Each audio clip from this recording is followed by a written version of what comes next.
Қазақстанның тәуелсіздігіне 24 жыл толып жатыр. Оның үстіне бұл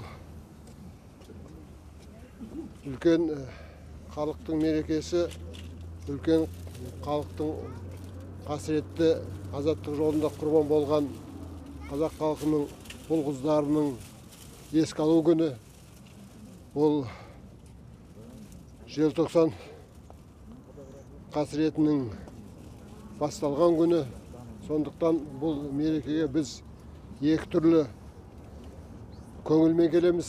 Біріншіден қуанышпен, осы еліміздің тәуелсіздік алғанына қуанышпен келетін болса, екінші жағынан осы тәуелсіздік жолында құрбан болған халқымыздың ұлдары мен қыздарының еске алып, мұңайып қарсы аламыз.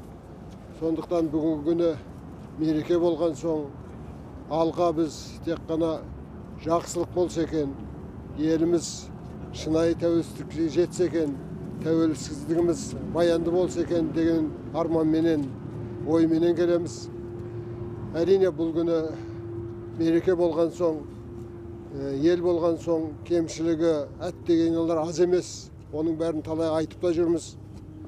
Бірақ ең басты мәселе өзіміздің осы халқымыздың, еліміздің тәуелсіздігі мен ұлтымыздың бірлігін сақтасақ, барлық кемшілікте, барлық әділетсіздікте, барлық басқа бүгін халықтың кешіп отырған жаңа қиыншылықтары да бәрі де жеңетімізге біз кәміл сенеміз. Ылайым соған жетейік. Қазақстан елінде жарқын болашақ болсын, қазақ халқында жарқын болашақ болсын дегім келеді.